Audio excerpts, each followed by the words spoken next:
Conférence des évêques du Togo, 141e session ordinaire, communiqué de presse. Du 24 au 27 février, la conférence des évêques du Togo s'est réunie à son siège à Lomé pour sa 141e session ordinaire, la première de l'année de grâce 2026.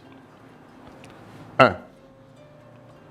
La première matinée de la session a été consacrée, entre autres, à l'entretien avec le nonce apostolique au Bénin et au Togo, son Excellence révérendissime Monseigneur Ruben Dario Ruiz Mainardi.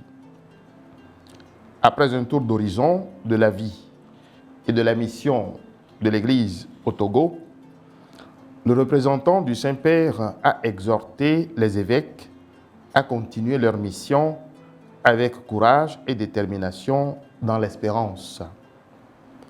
Au regard de la situation sécuritaire aux frontières septentrionales, malgré une certaine accalmie ces derniers moments, il les a également encouragés à œuvrer sans se lasser en faveur de la cohésion et de la solidarité. 2. Au cours des travaux, les évêques ont reçu les responsables des services interdiocésains suivants. Les secrétaires généraux de l'œuvre de solidarité sacerdotale Togo, OSST, de l'ECDI Caritas, du Conseil épiscopal Justice et Paix, CEJP, les directeurs nationaux de l'éducation catholique, DNEC, et des œuvres pontificales missionnaires, OPM. Ces audiences, désormais inscrites au programme ordinaire de chaque première session de l'année, ont été une occasion pour chaque responsable de présenter un rapport moral et d'activité, l'état des lieux de l'administration, l'état du personnel, de même que le bilan financier de l'institution dont ils ont la charge. Les évêques félicitent, remercient et encouragent aussi bien les responsables que leurs collaborateurs pour le travail accompli et pour la suite de leur mission. 3.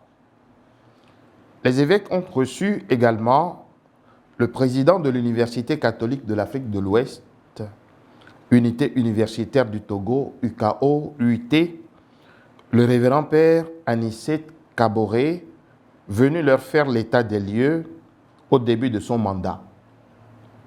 Satisfait des actions entreprises par le nouveau président de l'UKO-UIT, ils exhortent tous les acteurs, la communauté universitaire, les partenaires, les parents et les étudiants à œuvrer pour un meilleur avenir de l'unité universitaire du Togo. Ils expriment leur reconnaissance au père Anicet et l'encouragent dans sa lancée pour relever les défis auxquels il fait déjà face avec détermination. 4. Au nouveau bureau de la Fraternité des prêtres diocésains du Togo, FPDT, a été accordée aussi une audience. Conduit par son président, le révérend père Marc Lacassi, du clergé diocésain de Kara, le dit bureau est venu se présenter aux évêques et leur faire part de son programme d'action. Les évêques ont saisi l'occasion pour féliciter les membres pour la confiance que leur ont faite leurs confrères. Ils remercient tous les prêtres pour leur engagement pastoral et les exhortent à une fraternité agissante dans un esprit synodal. 5. Une commission chargée des réformes des programmes d'études au séminaire philosophique Benoît XVI de Tichao a été également reçue par les évêques. Conduite par le père recteur, le révérend père Thomas Thon, cette commission est venue rendre compte aux évêques de l'évolution de la mission qui lui a été confiée. 6. Les évêques ont enfin reçu les responsables du réseau Talitha Koum, chargés de la lutte contre la traite des humains. Ils sont venus faire le point de leurs activités dans les diocèses. 7. À la suite de l'approbation des statuts du Conseil national des laïcs du Togo, CNLT, en octobre 2025 à Dapan, et de celle du règlement intérieur à la 141e session, les évêques se réjouissent de la remise sur pied de cette importante organisation ecclésiale. Ils remercient et félicitent tous les acteurs qui y ont contribué. Ils saisissent ici l'occasion du temps de carême pour lancer cet appel à l'endroit de tous les fidèles laïcs. Je cite, « Vous êtes le sel de la terre, vous êtes la lumière du monde. » Fin de citation, Matthieu 5, 13 et 14. Les réalités sociales, économiques, politiques et culturelles de notre pays interpellent constamment notre conscience chrétienne. Elles exigent un témoignage renouvelé, courageux et cohérent de votre foi dans la vie publique. Votre vocation spécifique consiste à chercher le royaume de Dieu en gérant les réalités temporelles selon Dieu et en les ordonnant à lui. Confère Lumen Gentium numéro 31. Vous êtes appelés à transformer le monde de l'intérieur en y inscrivant les valeurs de l'Évangile. Vérité, justice, paix, solidarité et amour. La doctrine sociale de l'Église constitue un guide sûr pour votre engagement en tant que laïc.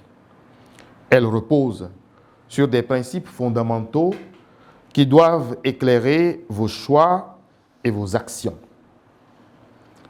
Par le principe de la dignité de la personne humaine, il est rappelé que toute vie humaine est sacrée et inviolable de sa conception à sa fin naturelle. Défendez toujours la vie, la liberté religieuse et les droits fondamentaux. Que le principe de la subsidiarité, avec le sens du bien commun, recherchez non pas des intérêts particuliers ou partisans, mais ce qui favorise le développement intégral de tout homme et de tout l'homme. Que le principe de la subsidiarité vous porte en toutes circonstances à la participation responsable de chacun à l'édification d'un monde meilleur et à la co-responsabilité. Par la solidarité, soyez proches des plus pauvres, des exclus et des personnes vulnérables. Pour ce faire, les évêques vous exhortent à vivre votre foi avec cohérence dans vos familles, lieux de travail et engagements sociaux, à vous former sérieusement à la doctrine sociale de l'Église pour agir avec compétence et discernement, à vous engager activement et honnêtement dans la vie civique et politique, là où votre conscience éclairée vous appelle, à refuser la fraude, la violence, le tribalisme et toute forme d'injustice, à promouvoir la réconciliation, le dialogue et l'unité nationale. Le monde attend des chrétiens qu'ils soient crédibles. La société a besoin de femmes et d'hommes intègres, animés par l'esprit des béatitudes. Les évêques vous engagent à puiser votre force dans la prière, les sacrements et la communion ecclésiale. Sans une vie spirituelle solide, l'action sociale risque de perdre son âme. 8. À l'instar des autres sessions, la 141e a été également une occasion pour les évêques de prier ensemble, surtout en ce moment de carême, pour l'Église universelle et celle particulière au Togo et pour notre nation. Il souhaite à tous un fructueux temps de carême. Que la Vierge Marie, Mère de l'Église, nous accompagne tous et soutienne chacun dans sa mission. Fête à Lomé, ce 27 février 2026. Assigné Père Émile Segbedi, secrétaire général et porte-parole de la CET.